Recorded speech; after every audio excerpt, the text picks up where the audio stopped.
Hello and welcome to a podcast about something. I'm Calvin. I'm Eric. And today we've got the guys from the Got Till 5 podcast. They're Max and Jesse, and we're talking, today we've got a podcast about the top 5 movie wrestlers, or wrestlers in movies, as Top it were. 5 movies that contain wrestlers. Yeah, we haven't something- quite nailed down a yeah. title for this one. By the We'll time get it it right posts, by the time it there will posts. be a title. So we got Max and Jesse on the line. Guys, you want to talk about your show a little bit and what our listeners can gain from your show? Hello. Very little. They can gain very little from our show. All right, don't listen to Got Till 5. No, listen to it. You just won't gain anything. Oh, okay. No, do. Well, if you're a wrestling fan, you'll like it because we do a show. I'm Jesse, by the way. Hi. He's Max. And shut up. And so our show, there's loads of wrestling podcasts out there, loads of them. But everyone seems to talk about what's happening right now. And unless you're Stone Cold Steve Austin or Chris Jericho, no one really cares about your opinion. But is what I've found anyway when I sort of shout at people on the street. But by doing the top 5s that we do, it's just us waxing lyrical about the old days. And I think people of a certain age appreciate that. So if you like your 90s wrestling, your 2000s wrestling, come and listen to us and enjoy it, unless you really hate the British accent, in which case you will despise our podcast.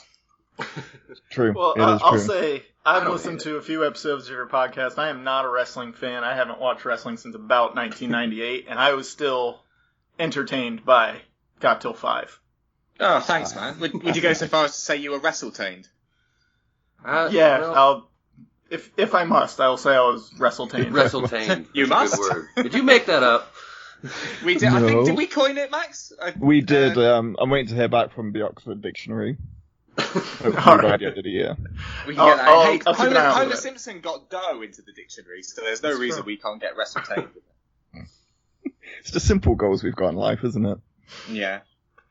All right, so should we jump right into it? Who goes first, you guys or us? Ooh. Oh, I don't know. Should we flip a coin? We're gonna go I'll 5 flip to a 1 coin here, from right? Yeah. I'll flip a coin from here, heads or tails. Wait, what Do coin you actually have a coin? Is this an I American have- coin or a British coin? No, I That's have a a difference. I have a British pound coin. Oh, that's okay. That's good. That's a full pound. That's. we can do I'm looking. that. I'm Take looking. heads? I'm looking at. We'll take I'm heads. looking at Queen Elizabeth's face. So that is what we want. Yeah. You got You're it. going for heads. We got heads. All right. Jesse, I want tails. It's heads. I'm sorry, it's heads. Yes! You guys are going first. That's All our right. first and last win of this crossover episode. All right, so the first one we got was picked by me, Calvin. It's called Suburban Commando and stars Hulk Hogan. Yes. Nice. Have you guys seen that one? Yes, I'm so happy you picked this. This was a family favorite when I was a kid, and it's got Hulk Hogan, and the Undertaker apparently plays a small part in it. Hulk Hogan is a alien of some sort, and he goes up against some lizard alien. Is the villain? He crash lands on Earth, has to live with Christopher Lloyd and his family in the suburbs, and he gets into all kinds of hijinks. Just because he doesn't understand how Earth works, really. It is such a ridiculous movie. I think it just came on TV one afternoon. You know when you miss like the first 20 minutes setup of a movie? Yeah. I don't even think it would have helped me, in all honesty, the first What? 20 minutes to understand this movie. I was reading the Wikipedia entry to Eric earlier to tell him what the movie was about, and I don't remember ever seeing the first 20 minutes when he goes up against the villain in the first place. All I remember is that it was a very poor lizard alien type being was the villain, and Christopher Lloyd defeats him in the end with a paper cut of some sort, and it's insanity. So you're saying that the CGI in 1991 wasn't quite as up to par as it is today? I'm gonna say it was a puppet or a costume of some sort. Said the prosthetics. budget was 11 million and it made 8 back. So you could. So it wasn't a rousing success. I don't think No. box office wise. I don't think. And like I was telling Eric, a lot of that return was probably just from my family renting it from Blockbuster. Hulk Hogan seems like the sort of dude that would go watch his own films as well. I reckon a lot of that box office came back from him. At least Yeah, 25% of that 8 million was Hulk Hogan and his friends. Yeah. I think so. Well, I've just he gone on is to... Hulk- Oh, go on, Jess. Every time I was just going to say, every time I see Hulk Hogan, his skin is getting more and more like that of a hot dog. It is. Yeah, It's becoming more I orange. think he's trying to turn into the lizard alien villain from Suburban Commando, perhaps. I think so. Him and our president have the same spray tan place that they go to. So maybe they do, true. And the dodgy blonde hair as well. I can the see some dodgy blonde correlation hair. Perfect term.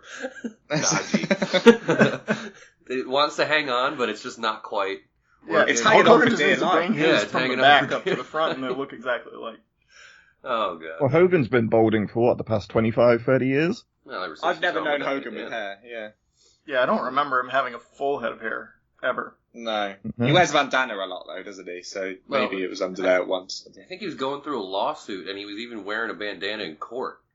Yes. A black When bandana. you've got a Gorka brand, stuff, you've got to yeah. represent. Yeah, Oh I guess- god, the Gorka stuff with the sex tape. That was Yeah. the Yeah, that was the lawsuit court going- case. Yeah, so in the court case, they asked it. So his real name is Terry Bollea, right? Right. So That's not they one of our top 5 either. The Gawker video, not on our. No, that video is not on our top 5. I hope it's not on yours. That was my number 6. It just didn't make the cut. just I know. didn't make the cut. During the court case, so during the sex tape, he says that he's got a 10-inch penis, and the judge asks him, "Do you have a 10-inch penis?" And he goes, "Hulk Hogan has a 10-inch penis. Terry Bollea does not." What? as if there's a They're different people. Oh dear God, I didn't know that. Yeah, and he still won. Oh yeah, he All did right. win. He won a significant amount of money too. Yeah. Oh gosh, I'm Good dying. for him. He needs more money, I think. He does. I mean, is he even involved in pro wrestling? No, he during that sex tape actually he said some rather racist things, which have I remember basically Oh, WWE refused to associate themselves with him since that. He went all Probably a Michael good plan. Richards on him. Yeah. You know, He like- did a bit, yeah. He went like- a bit Mel Gibson almost. Yeah. Well, that's another level. Yeah. Give WE time, though. Oh, the yeah. best People have quality. short memories. They got the new XFL to sell. They might bring him in as a guest star or They're something. gonna need like something to sell Exactly. other than our people stand for the national anthem. That. Oh God. I think if you're a racist, being involved with a football league might not be the best place for you. That's also true. That is also true. Yeah. But time heals all wounds. I guess even Jerry Seinfeld had Michael Richards on his new show on true. on Netflix. So Oh, really? I didn't know. yeah. I mean, comedians in cars getting coffee. You could check that out. That's actually a pretty funny show. So Nice. I'll look at that. yeah. So yeah. What about your number 5? How about that? Well, I like that we started strong with Suburban Commando. I feel like this has set the tone. Real Yeah, strong. we're going this evening. We might have lost everybody or gained everybody's intrigue. I don't think Yeah. there's any middle ground left. No, not with that one. Oh dear, Jesse, would you like to go first? Shall I go first? Okay. Well, I'm going to go. I feel like Suburban Commando is a very sort of American film. So I'm going to go for To the a core. British film to combat it. Yeah, I'm going to go for a James Bond film, Ooh. and it is Goldfinger. Oh, okay. Have you seen Goldfinger? I have Sean seen Connery one Bond film? James Bond film. Oh, It you're was not the much one of a with Bond Halle fan. Berry. That's the only one. You I've got to seen. refresh my memory on Goldfinger because I like Bond growing up, but Goldfinger is a 60s Bond film starring Sean Connery. right.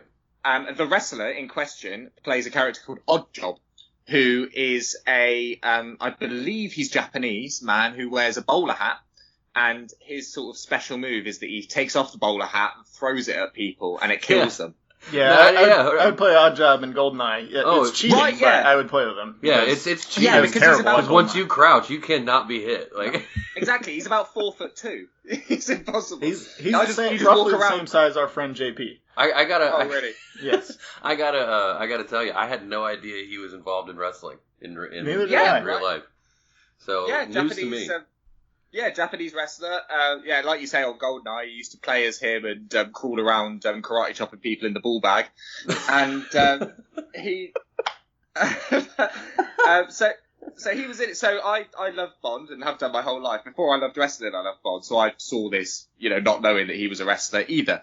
But I think the film in general is brilliant. It's just nice, cheesy Bond fun. Is Bond? Oh, yeah. I don't even know. Is Bond a big thing in America? Yes. Oh, Yes, yeah. it It is. consistently. I mean, they try to do it in November or maybe right before the summer blockbusters come out because usually that's when our superhero movies come. Yeah. And you don't want to run up against those at this point in time, maybe down the road, but I know Skyfall is one of my favorite movies, probably top 10 of all time. Was that the last one? No, Spectre was the last one. Yeah, that one didn't do very good, really, but before that they were doing... I don't know how you guys feel about Daniel Craig as Bond, but I think he brings like a rugged edge to it, and I think it's worked for me ever since Pierce Brosnan left the franchise, so... Yeah, no, I love Daniel Craig. Skyfall's one of my favorite Bond movies. Oh, He's taken... Daniel Craig's taken a lot of the cheese out of the James Bond character, if you know what I mean. Which, depending on my mood, I either like or don't like. But right. But if I'm in the mood for something grittier, I'll always go for a Daniel Craig Bond film. Yes, exactly. And fun fact, Dave Bautista, obviously, is Inspector. He was Inspector. So I thought you were going there with that because Spectre was okay, but you went blast from the past there with Goldfinger. That was a good Yeah, point. man. It's a great film. I mean, it's dated in a sort of lovely way, and my favourite thing about it is you watch all the fight scenes, and they're just so clearly sped up. It's like they're on fast forward, so they've just filmed it in normal speed, and they just hit fast forward. So we're supposed to think that Sean Connery's this super fast fighting dude. Yeah, but it's just you can tell when something's in fast forward. People just move funny, don't they? But anyway, I've got a quick story about Tanaka who played. Oh God! I love this story. This is the main reason I brought this up. So you guys are old school wrestling fans. Do you remember a manager called Mr. Fuji? Nope. No, I don't. No? Okay, he was a Japanese manager. Manager is, like standing at ringside with their wrestler. And was known backstage for being a bit of a prankster. And now in wrestling, pranks aren't funny. Like, they're just cruel.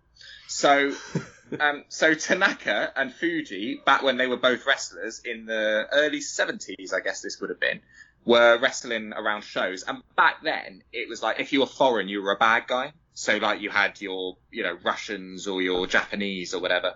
So both of them were wrestling on the same show, and they're both Japanese, but there's only room for one bad guy. So Tanaka is sneaking behind Mr. Fuji's back, talking to the owner of the company to try and become the big bad guy. Mr. Fuji caught wind of this and wasn't very happy about it. Before I go on, are you two South Park fans at all? I've seen a few episodes. I don't watch it religiously like a lot of other people I know, but I'm familiar with it, yes. I liked basketball. Okay. Nice, yeah. Okay, well, there's an episode of South Park where Cartman, to get revenge on a kid, kills his parents and then sounds about right. Cuts up his parents into a meal and feeds it to the kid without him knowing that his parents are in the meal. So that sort of happened here. Yeah. Rat King. Yep. So that happens. So Mr. Fuji invites Tanaka around for a meal to sort of say, let's just talk about this because I heard you going around my back and we need to sort this out. So they were talking and eating a spaghetti bolognese, which he'd made for him. Lovely. And is it considered a bolognese if it's human meat? Well, it wasn't human meat because at the end of the meal, when they hadn't come to agreement, Mr. Fuji goes. Died in this story, right? I thought we were still on South Park. No, this is reality. We're back in WWE. All right. Yeah, Mr. Fuji goes. Oh, it's a shame we couldn't come to an agreement. Let me go get dessert, and he comes back out with Tanaka's dog's head on a tray. So before the meeting, he'd gone out and killed Tanaka's dog. And like for real? Yeah, for real. This isn't a wrestling storyline. This is something he did because he wanted to get back at him, and he thought it was hilarious. Oh, I'd just shoot him. Like I would literally just this prank war's over. Bang, bye, you're done.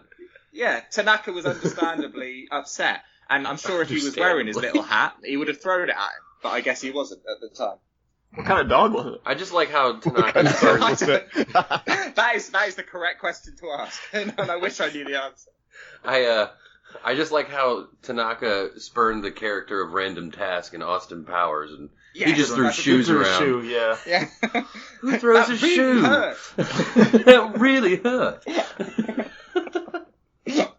I just keep picturing him getting hit in the face with I know. shoe. Ow! I'm gonna have a lump there, you idiot. That's great. I love those movies too.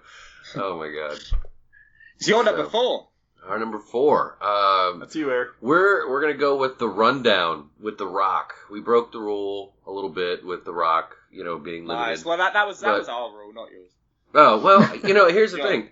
That was kind of one of his first real action films, right? Was it like 04, 03? This is back long before he was taken seriously, really. Yeah, I know, and that was he was actually always kind of a joke in movies before that. Yeah, but when you watch him today and when you watch him back then, it's actually like I don't want to say the same guy, but it's definitely there's bits and pieces of bad acting in there because he was so new to the big blockbuster film genre. But I just liked the movie, and I thought Seann William Scott added a lot of back and forth with him, and it really worked. So I'm always entertained by that movie anytime it comes on. You know, it's usually on in the background at my house while I'm cleaning up or something. But, you know, a few scenes will catch me. So I personally enjoy that movie, yeah. It's a really good action movie. Over here, it's called Welcome to the Jungle. Right. That's the same film with Stifler. Yeah, yes. Sorry, I didn't realise. Yeah, okay, I forget. Yeah, sometimes you guys have some different names over there. For the films I don't know why it's got a different name over here. He was in another movie just recently, the second Jumanji, which they called Welcome to the Jungle here, so that's going to be confusing over there. I forgot about that. That was a good movie, actually. Well, it was a decent movie. It was one of those rock movies that you just kind of tune out again, isn't it? So, like that and Baywatch, they're not classics, but I didn't want to watch. It was better than Baywatch, I would say, but yeah. Kevin Hart adds a lot more than Zac Efron does. Oh, yeah, 100%. But the Rundown actually did really well as a movie. It was produced by WE at the time as well, and it made like quite a bit of money, surprisingly. And was it Christopher Walken that was the bad guy? Exactly. Yes, it was Christopher Walken and who was the woman? Rosario Dawson. Yes, Rosario Dawson. I was thinking about Daredevil. She's in that as well in the Netflix series. So, I mean, that whole cast very, very underrated as far as, and to say that it made decent money at the movies was, I think they were surprised at the time. I can't believe anybody took it seriously. I know. So Arnold Schwarzenegger even does a cameo in it. Does he? Yeah, he's just in the bar, and that's his cameo. It's really weird. Nice. I don't remember that. Yeah, I gotta go back and watch it. Yeah, I gotta go back and watch it. So, what about your 4? 4, it's my turn, isn't it? Okay. Yeah. Right. Not many people have seen this movie, but it's a lovely. This is the quintessential wrestling movie. It's called Ready to Rumble. Have either of you ever heard or watched Ready to Rumble? No. Anybody familiar in it? So David Arquette is the lead in it. So it's David Arquette and Oliver Platt are kind of the two main people, and Rose McGowan. So what this movie is, it's kind of centered around real life in wrestling. It's centered around WCW, which was WF's competition at the time. And you've got 2 sewage workers who have got this hero called Jimmy the King. He gets screwed out of the world title by Diamond Dallas Page and an evil WCW owner, and then they help him get the title back. Now, this movie's got like every wrestler you can think of. It's got Bill Goldberg, Sting. It even has John Cena's first ever movie appearance. He's working out in the background. Wow. Yeah. Okay. Joey Pants is in it too. Joey Pantoliano. So you say this is a comedy, right? Yeah. Yeah. It looks to be one. It tries to be a comedy. It tries to be. It's been slated, and this movie kind of ties into actual wrestling history because this pretty much killed WCW as a company, because WCW was struggling around about this time, and this is why they made this movie, to try and get fans back into it. Yeah, try to generate some interest. Back when I was into wrestling, I was on the WCW side. Sting, Ric Flair, all those guys. Well, when I was younger, I was always, I love The Rock. I mean, I don't know if you guys know this. The Rock played football at the University of Miami, and who I happen to be partial to as far as college football is concerned. And he was just cool at the time. He had his little Brahma Bull tattoo, and he had like the People's Elbow. People's Elbow was always a good. But I was like Stone Cold as well. Triple H was a favorite. I liked X-Pac a little bit. That's a throwback. X-Pac. So I don't know. I liked them all. Like I was always partial to WWE. Back then it was WWF. Yeah, I was on the WCW side always. Yeah. Nice. You got a bit of a war going on between the two. Yeah, splits the two people there. So the reason like this movie killed WCW basically was there was the head writer in real life of the actual promotion called Vince Russo, and he kept convincing David Arquette to come and make appearances. and David Arquette, who is not a wrestler, he's a very scrawny little man, ends up winning the WCW World Title. Good for him. So he becomes their champion. What an underdog story. I'm sure wrestling fans were very happy with that decision. Well, this is the thing. This is considered the worst move WCW did, and pretty much killed it. Killed its whole thing. And then they shut down a year later. They did. But I have a soft spot for David Arquette because there's a video game called SSX Tricky that me and Max absolutely loved when we were younger on the PlayStation 2. And David Arquette voices Eddie, you know, the guy with the big orange afro? Yep. So David Arquette did his voice in that game. So no matter what he did no matter whatever bad stuff he did in wrestling, I still love him for just doing that game. This is a fact I can give you, Jesse, that you will appreciate. So bring it on! When the movie came out, Arquette did loads of appearances on TV, and he got paid for it, obviously, because he's doing TV appearances. But instead he's a professional actor. But instead of spending any of the money that was given to him from WCW, he donated it to the family of Brian Pillman after he died. Oh, that's nice. Right? We can like him now. Yeah.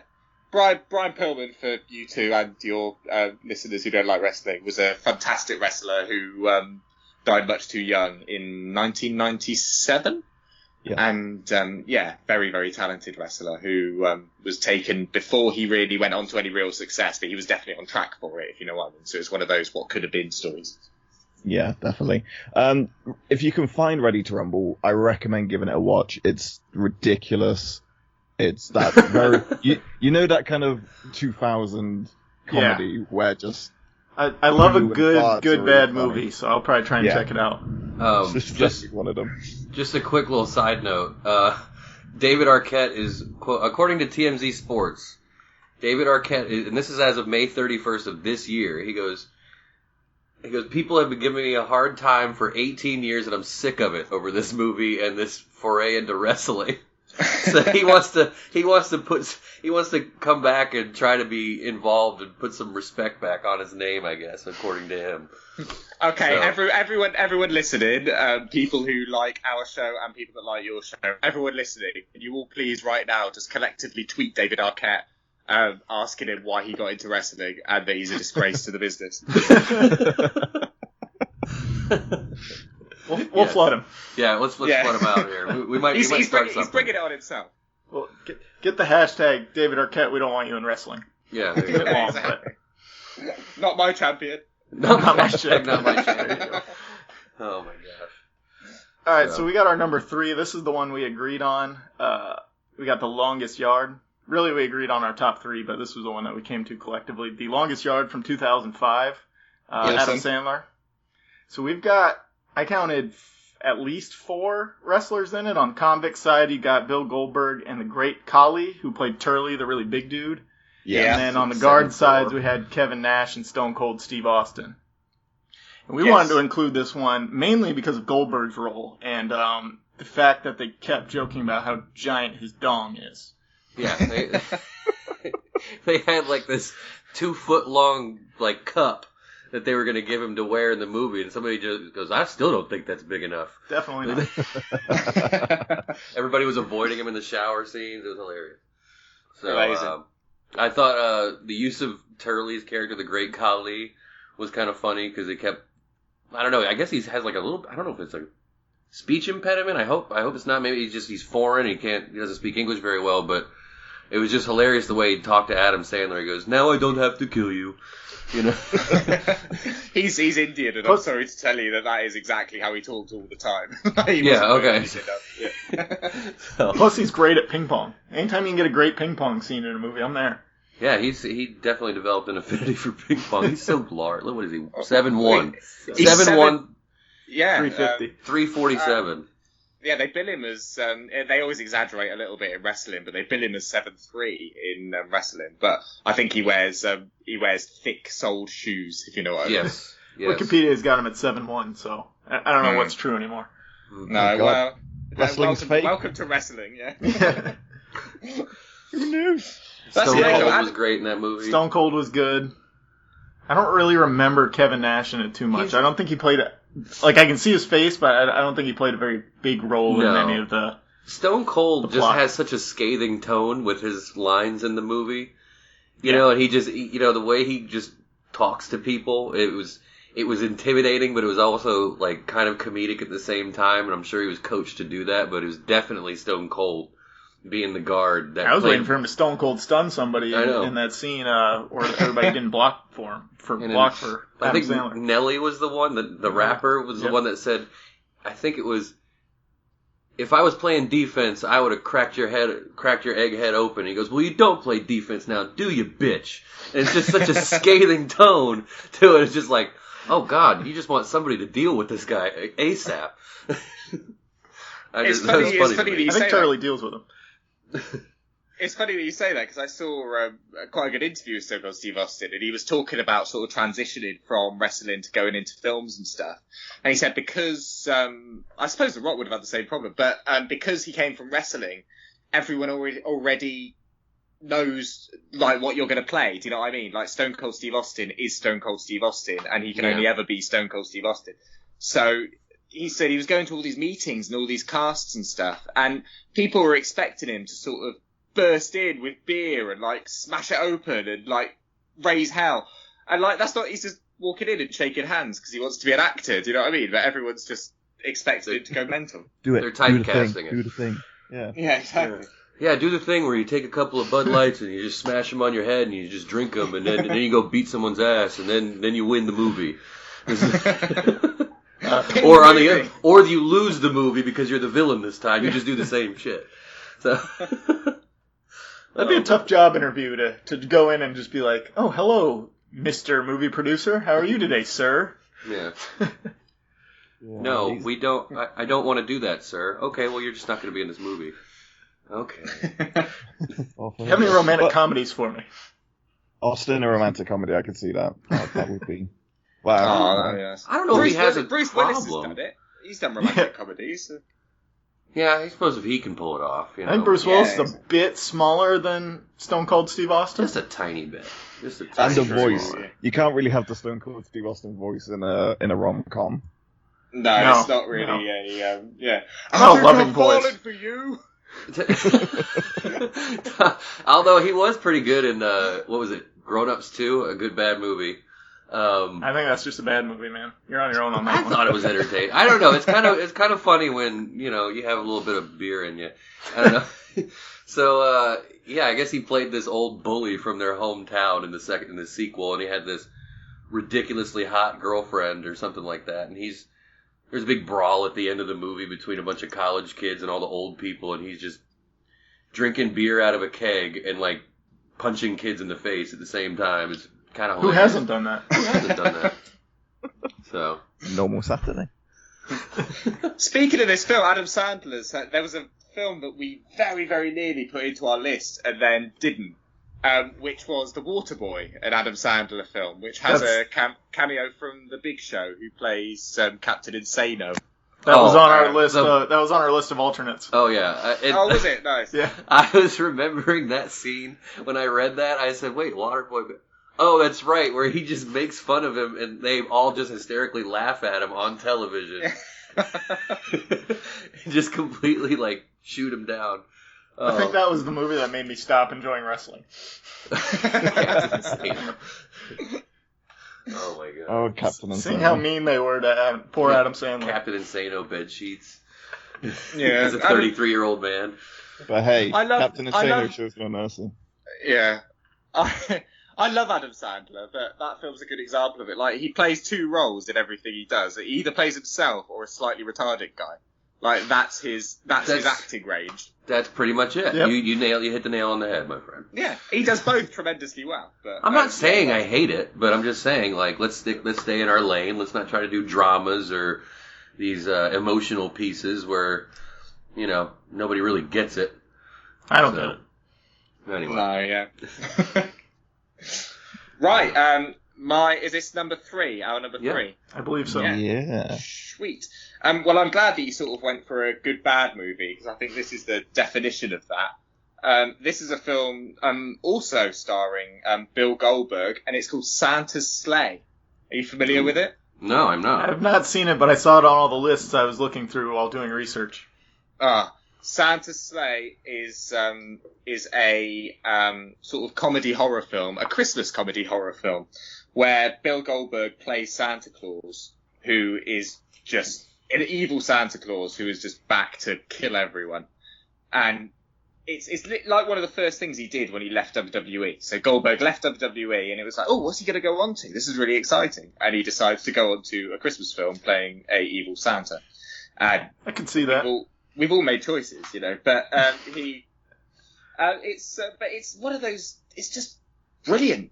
You go into it thinking this is going to be the most awful B movie, like try hard film. And it's so funny. Like, he just kills everyone in really funny ways. Spoiler alert, there's a bit where he kicks a dog in a fire. I'm glad you mentioned that. Yeah. What is it with you and dogs? Yeah, you're really going after the dog killings. I don't. Well, normally, to sort of keep my urges down, I go out and kick lambs to death once a fortnight. And I haven't had a chance this week, so I'm feeling a bit antsy. Maybe I'm seeing too many dogs. But it's so is Goldberg the hero or the villain in this movie? He's the anti-hero, I would say. Is he Santa Claus? Is it a situation like Tim Allen in The Santa Claus? Yes, he is. So don't get me started on The Santa Claus. Santa dies. Then I definitely probably would have seen it. Tim Allen shows up at his house. Santa's wife doesn't care. All of his friends don't care that Santa's dead, and they just accept Tim Allen as the new Santa Claus. Well, yeah, I mean, it's part of the magic. Well, maybe this film is a spiritual sequel because Santa's pissed and he's ready to really hurt people. Maybe that was the Santa that Tim Allen killed, and he came back, and now he's pissed, like you said. Exactly, right. Demon Santa. Yeah, he rides a sleigh driven by his hell deer. I'm reading this straight from the Wikipedia page now. This is a great paragraph. I'll just quickly read this to you. Riding on his sleigh driven by his hell deer, Santa arrives at Hell Township and decimates the locals in various holiday-themed ways. In one of his kills, Santa slaughters the occupants of a local strip club frequented by Pastor Timmons, a crooked minister, who manages to survive the massacre. Later, Santa murders the local Jewish delicatessen owner, Mr. Green, using his own menorah. Oh, my God. That's just a taste of what's in this film. I'm guessing that probably doesn't age very well. That particular scene.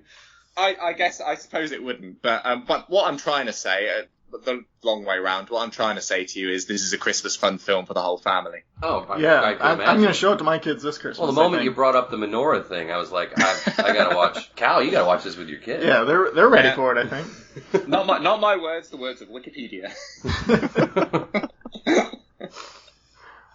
But yeah, great film, and I do implore you. I would like, if either of you find the time, please watch it and tweet us, letting us know what you think, because it's special. It really is special. We're just going to get, you've been blocked by a podcast about something. That's 2 dog murders so far on this show, so. Yeah, but only one in film. Yeah, so one was real, one was fake. All right. Exactly. Right, I'm just going to say I don't think we've got any more dog murders. I hope not. I think we're done. We definitely don't have any on ours. Okay, thank God. Yeah. I think I could do a third. We're just going to move to number 2, I think. You should just move on at this point. So, number 2 is Spider-Man, the original Spider-Man with Tobey Maguire. Macho Man, Randy Savage choice. Cameo. It's not a big part for the Macho Man. He plays Bonesaw. And, Peter Parker's got to go spend 3 minutes in the ring with him, and he dispatches him in about 45 seconds and doesn't get his money, and kind of sets the whole plot into motion there, but indirectly kills Uncle Ben, really. Yeah. Well, they retcon that in Spider-Man 3. It wasn't really his fault because the other guy came and killed him, but who knows at this point. Macho Man really doing work in this scene. Yeah, it's a short-lived scene. I imagine it's probably a day of shooting. They probably got paid, $100K for? Oh, yeah. Especially for a big Marvel blockbuster like Spider-Man and how much money they were throwing at it. But, I mean, it was a funny scene. I mean, I thought it was kind of entertaining and all that kind of stuff. To be honest with you, back then I wasn't a big Spider-Man fan. So, I really didn't put 2 and 2 together until years later when I was like, oh, that's Randy Savage. I kind of forgot about that. But, no, it was good. He was intimidating. He was, it was kind of funny. Some of his cheesy lines and. Yeah, I'm not going to try and do the voice, but I really want to. Do you guys have Slim Jims over there? We don't have Slim Jims, but because of wrestling, we know exactly what they are because we saw Macho Man like plugging them every single week. Slim Jim. God, I'm so glad. Oh yeah, yeah. That's not bad. That's good. I like that. You feel like you when you talk like Macho Man Randy Savage for too long, it feels like you're like a temple in the side of your head's going to explode, doesn't it? Well, his does. Yeah, his looks like it's going to explode. Yeah. Yeah, I mean, but his was like that, like kind of all the time though, like just because of the steroids. Yeah, but, yeah. Well, the dude died of heart failure whilst driving his car, and then proceeded to crash the car. That was his last moment on this earth. It's usually hard to keep driving once your heart gives out. Yeah, but there were no dogs involved. Oh, that's good. Thank God. Just a human this time. Thank you for putting a positive spin on that. We were going to go in a dark direction there. But yeah, the first Spider-Man film was great. I was the right sort of age. Right. When did it come out? 2000? 2001? 2001, 2000, 2001, somewhere right around 2001, so I was 11. I was like prime Spider-Man age. Like, you could do no wrong to me. So, yeah, it was awesome. I was obsessed with that film for quite a while. Definitely. How about your two? Right. It's you, isn't it, Max? It is, and I'm still, as we're talking, flicking between two that I don't want to pick. Oh, God. I'm going to go for one that might not be known to people. So how fun. I know, right? So this is a Oscar-winning movie for Best Picture. A wrestler starred in an Oscar-winning movie, The Godfather. I saw that on my research today. Right. What wrestler is in The Godfather? A wrestler by the name of Lenny Montana. Okay. So this is news to me. I know. I wanted to mix it up for you, Jesse. So he making you look like an idiot.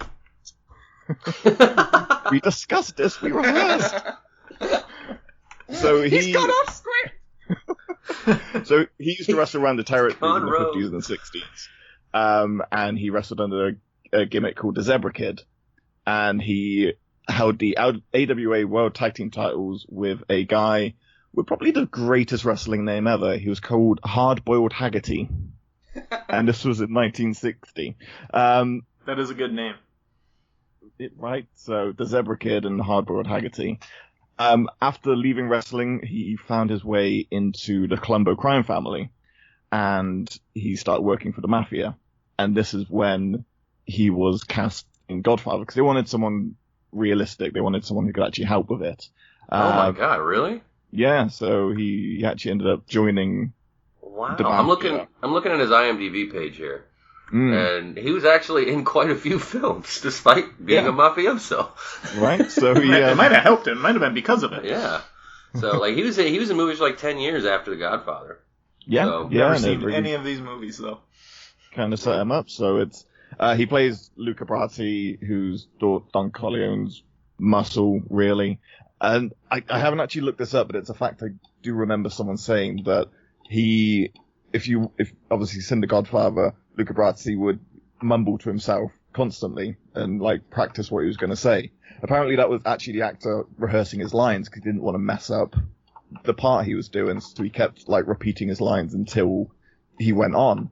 But the character, it just fit the character, so they left it in. So him rehearsing before is just him practicing his lines. It's not like a character thing. It's just him trying to remember what he's meant to say. That's cool. That's a fun fact. Fun fact. That is a fun fact. Yeah, he played a con man in The Jerk with Steve Martin. Oh, I have seen The Jerk. It's the only other one on his list that I've seen.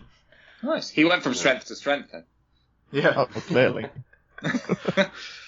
But yeah, I wanted to kind of include someone that I wasn't aware of until a couple of weeks ago. That I went, oh, okay, that's interesting. And actually in the Mafia, which I think is pretty cool. Yeah, I think that's cool too. I mean, it's a really cool fun fact, I guess, is for people who know Godfather trivia.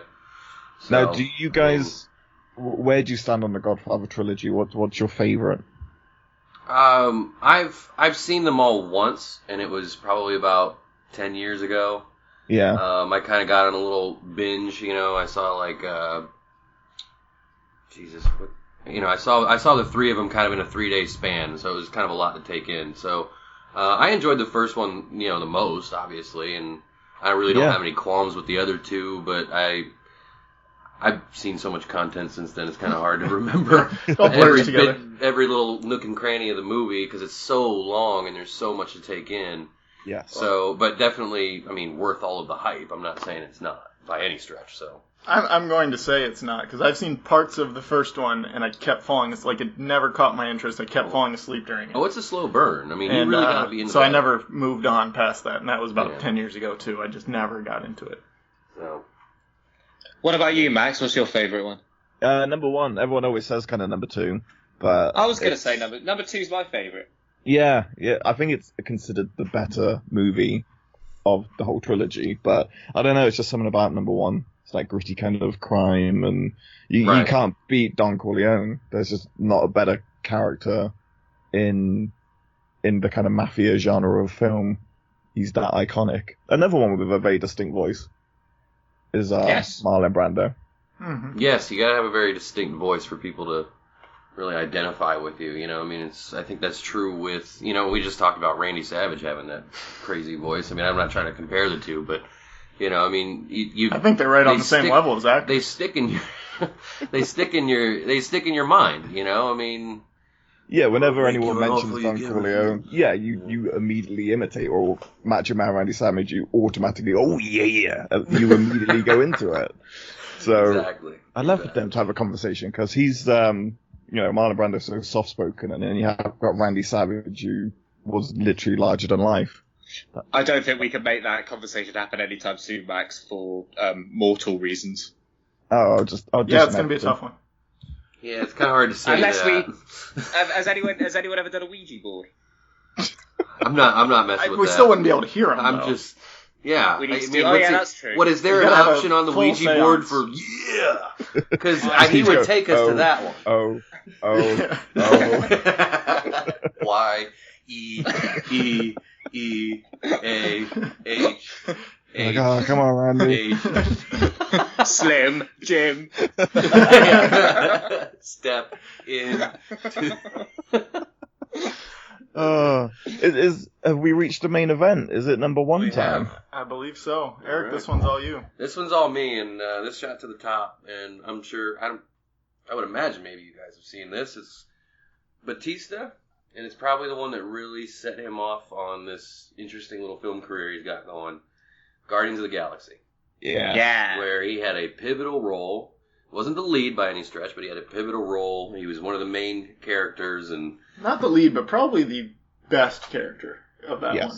I can't go that far, but I will say, like, I don't funniest character? No. But he adds, he was a character. But he adds his he was in the that is indisputable. He was definitely a character. So, no, but he adds so much to it that it's really, you know, even him in the second Guardians of the Galaxy and Infinity War recently, he had these memorable little lines that he'd say, and you know, just complete deadpan.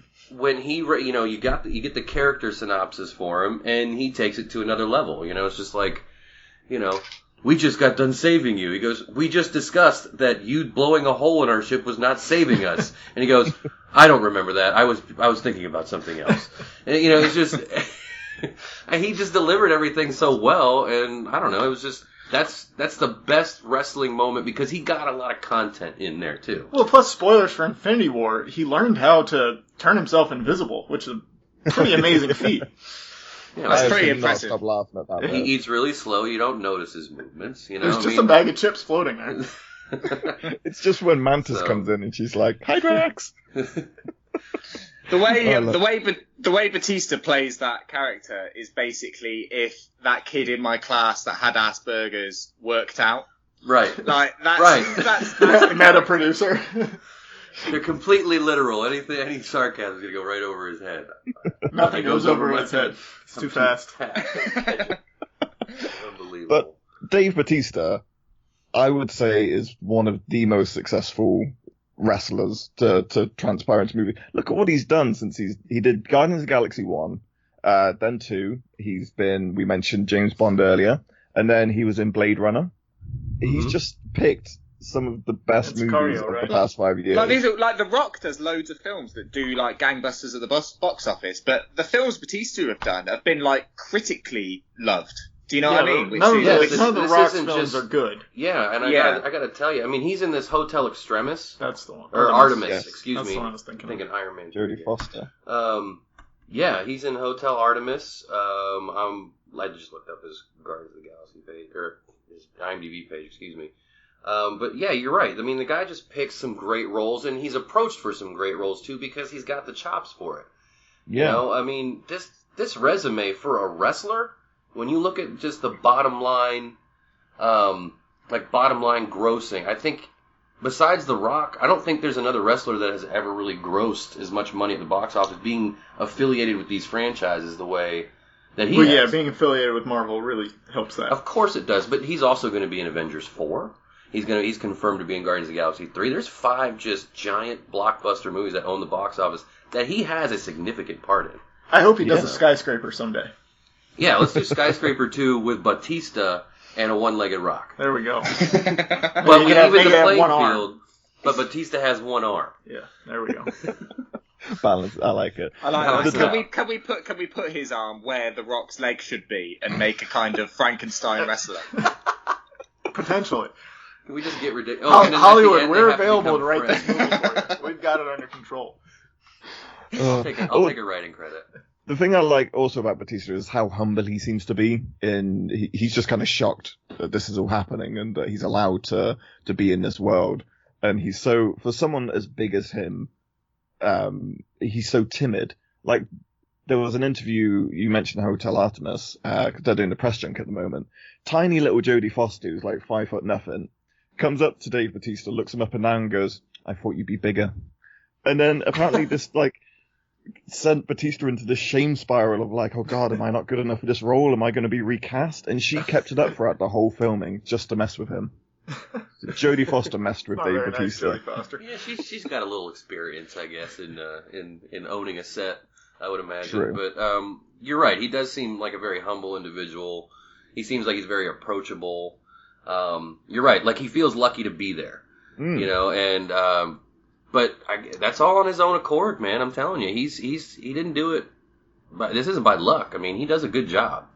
Yeah. So, My only criticism of Dave Batista is when you see him out and about or at movie premieres and stuff, he insists on wearing skinny jeans. And if He's too big for that. Exactly. If I've ever seen a man whose body shape is less appropriate for skinny jeans, it is Dave Batista. Yes, I will give you that. I questionable fashion choices on red carpets aside, though. I think we could give him one pass for the skinny jeans. Now, not absolutely not.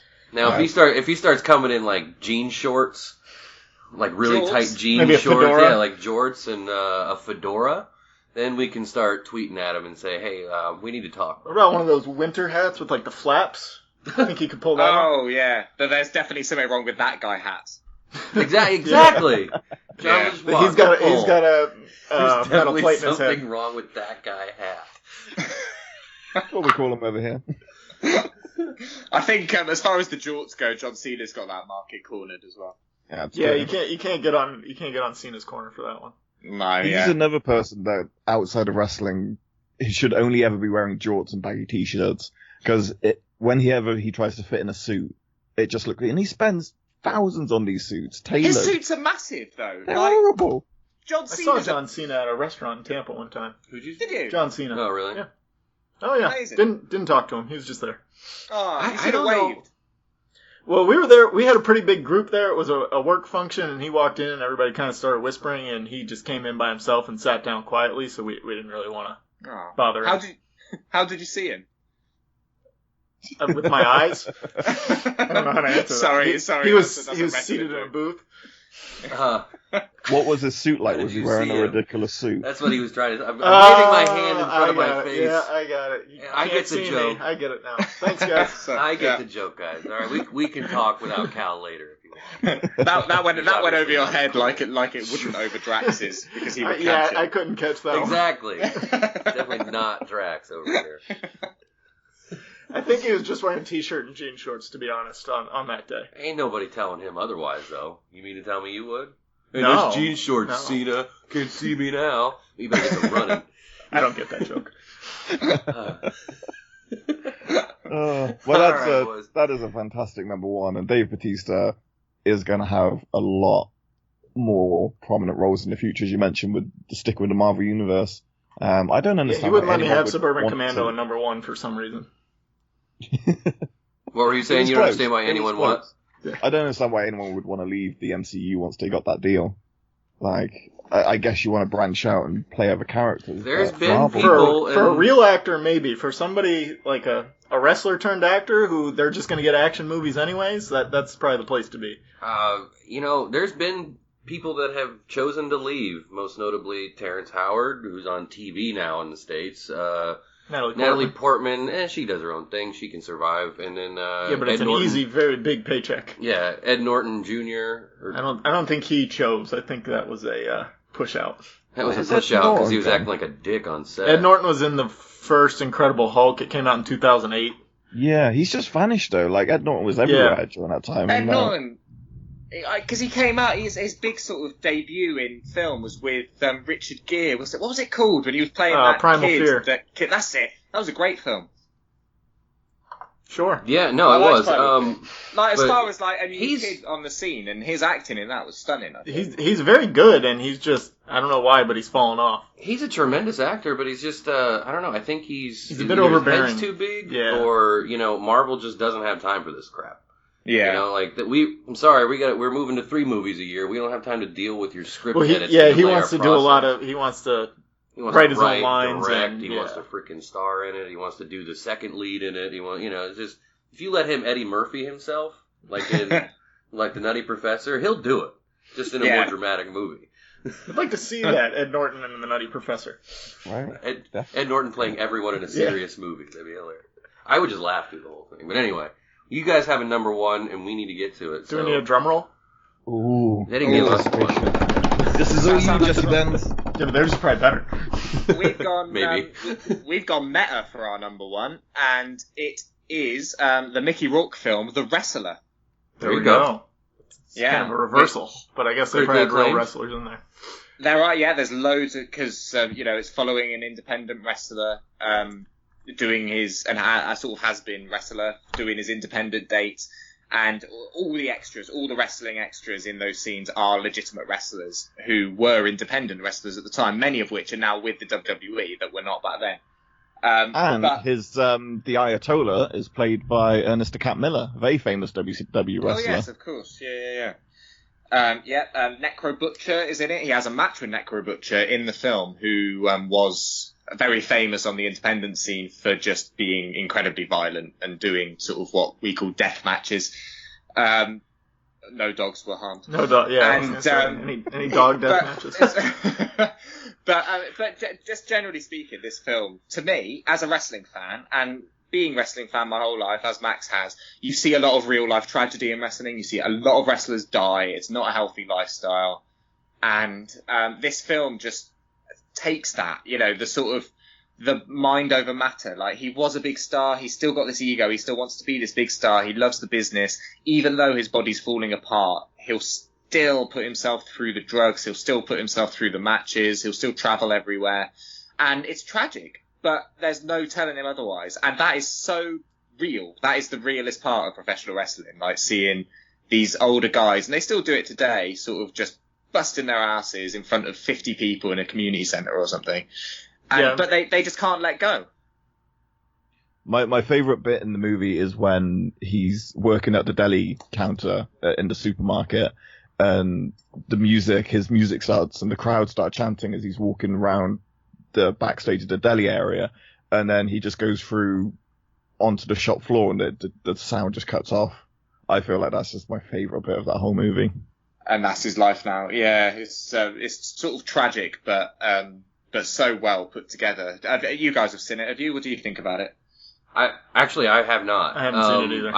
I'm familiar with it, just because, it was very well received, and there were... Did it win an Oscar? But now that, when you're telling me that, what you're saying to me now, like, I never really did enough research into it to go through and watch it, but, when you put that real take on it, I think it's going to be in my queue here soon.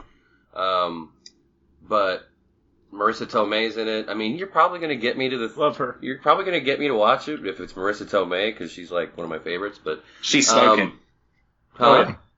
She is smoking. For like 30 years now, too. Yeah. I mean, right? It's ridiculous. She was smoking in Civil War. But, the actual Civil War. Yeah. It's been around a while. But yeah, I like Mickey Rourke too, and so you definitely piqued my interest, and I'm definitely going to check this out before we speak again if that ever comes about. But yeah, I like the way you just explained that. You definitely piqued my interest.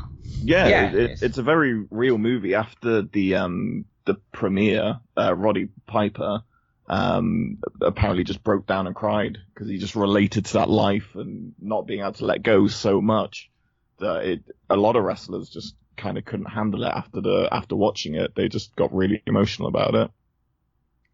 I could imagine. Mickey Rourke was in a similar, obviously not a wrestler, but in a very similar period of his own life, wasn't he? He was very much a has-been when The Wrestler was made, and The Wrestler sort of revitalized his career in many ways. He got a Marvel role, probably probably piggybacking off the success that he had at playing The Wrestler. Previously, right before that, he did Sin City. Like, he didn't work for 2 years, and he was in some stuff that, I mean, he was in Man on Fire in 2004, but that was a smaller role. With Denzel, right? Denzel, yeah. So, I mean, he's got a very... he was falling off a little bit at that point, and then The Wrestler and his performance in that, got him a Marvel role. So, and then he was in The Expendables, which is a good. That's a good bad movie. Those movies are hysterical and entertaining at the same time. I don't care. And it has wrestlers in it. Yeah, yes. Stone Cold got it. And it has wrestlers. Was it 3 Stone Cold was in? I think so. Yeah. I think it's 3. Stone Cold was my in it, favorite bit of trivia about The Wrestler. So Aronofsky wrote and directed this, and he wanted Mickey Rourke from the get-go, but the studio wanted Nicolas Cage. Oh, God. Ooh, that would be not good. Exactly. So Aronofsky fought to have Rourke in it, but could you imagine, when you guys watch this movie, just picture Nicolas Cage. And now you're just going to ruin it for me. I prefer not to. I want to enjoy the movie. God, you just said, hey, I got a fun fact for you, but I don't want to ruin the movie. Let me know when you watch it, and then I'm going to tell you to go back and watch it again with this in mind. Don't do that to me. No, I'm going to watch every movie and imagine Nick Cage is in it now. That's what I do, yeah. It makes life a lot easier. Can I quickly mention a quick omission? This was the one I was struggling with between Godfather. Yeah, I was going to say, do we have any things that we're surprised we missed? Yeah, there's one that I want to mention. Roddy Piper in They Live. I haven't seen that movie, but that was one that kept coming up on all the lists again. Yeah, it's an 80s cult classic, where they put on... Roddy Piper finds these magic sunglasses, I guess is the best way to describe it, and then when he puts it on, he sees that all the people in the media are actual aliens, and they're trying to do, mind control through advertising. And there is a fight scene that is between him and, I think, Keith Davis is in this. Uh-huh. So they have a fight in the alleyway, and this was literally meant to be like a 20-second fight, because Roddy Piper's character is trying to get Keith Davis to look through the glasses and see what he sees. They fought for 5 minutes and 20 seconds, and they left the whole fight in the movie. It is. Wow. You think it's ending, and it just carries on, and it just doesn't stop. It probably makes this movie as good. And obviously the famous line from Roddy Piper, "I'm here to kick ass and chew bubble gum, and I'm all out of bubble gum." Yeah, that's one I wanted to add in because it is a fantastic movie, and it's a cult classic. They wanted to have people like Kurt Russell play it, but they were like, no, we're gonna have Roddy Piper. Yeah, I think that's probably a good choice. It is a good choice. The only one I thought would be mentioned that wasn't was The Princess Bride. Thought somebody would pull out the Andre Giant there. Anybody want a peanut? I've got loads. I've got Jesse Ventura, the Running Man, Andre the Giant, Conan the Destroyer. He's in Predator too. Yeah, Predator. Hulk Hogan in Gremlins 2. That's one of mine. Yes. Hulk Hogan in Rocky 3. There you go. Yeah. Trainwreck with John Cena. Trainwreck with John Cena. He plays you're talking about a guy that cannot transition to a romantic comedy role. I couldn't buy it. I mean, when he's in that movie and he finds out she's been cheating on him, and then he's just sitting there, he's looking all down in the dumps like, I wanted to build a life with you. I want to build a fitness empire with you. I want you by my side. You know? You can't feel bad for jocks, can you? That's sort of basically what it is. No, I can't. No. Not when you're that big. Yeah. Yeah, he got that deep voice, like he just... But I think that was part of the joke, too. Dude, you made this mistake. She didn't. Oh, God. Well, I think that's solid list that we've managed to produce. And no crossovers. Did we take any of yours? No, I don't think so. No. We didn't have to go to our bench. No, that's pretty impressive. It is. We named 10 good movies, 10 good wrestler movies. Well, questionable. 10 movies that have wrestlers in them. I give 4. Movies that involve wrestlers. They're good. They're all good WrestleTainment. Good WrestleTainment. And I feel like we've opened up a whole new genre for listeners now. You can have a whole weekend of watching wrestlers and movies. Yeah. And there's some good ones. Wrestler, Godfather, great movies. Yeah, you really mix in some good movies. You ruined like Goldfinger for someone now. Yeah, maybe. Yeah, Oddjob's not supposed to be a sympathetic character, but maybe after that story he kind of is. All he has is a hat, people. Yeah, oh, and his dog. He did have a dog. Now all he's got is a hat. Oh God. Anyway, gentlemen, this has been a pleasure. Yeah, do this again sometime, guys. Yeah, thanks so much for having us. And if that's what we've done, we've sort of had each other in many ways, haven't we? But it's been nice. Not in all the ways yet, though. No. We don't want to quite phrase it that way. Yeah. But definitely a lot of fun. I got a lot of laughs. You guys are hilarious, man. I'm definitely going to flip on your pod here in a little bit. Anytime you want to learn about wrestling. So, anytime you want to learn about wrestling. I will. Go to the as funny as this was, I'll laugh at them. Or with them. This might get you back into it. You never know.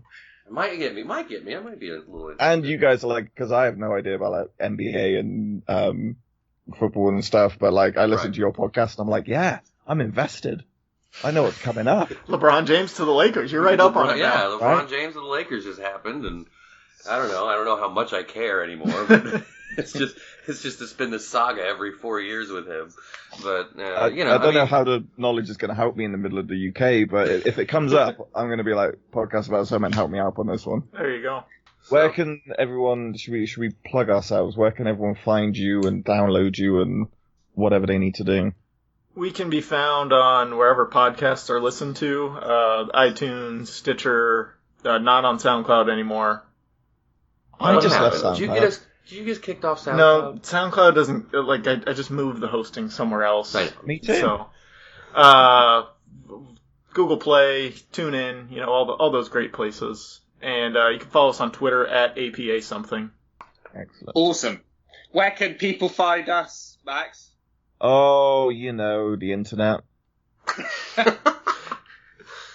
a good place. The internet. We have a website. We have a website with a really catchy name. It's called GotTill5.com. Oh, we've got one of those. PodcastaboutSomething.com. It's not a competition. Calm down. Ours has more letters. Theirs is longer, Jesse. That's true. But ours was off the tongue. GotTill5.com. Oh, it's short and stubby. So GotTill5.com.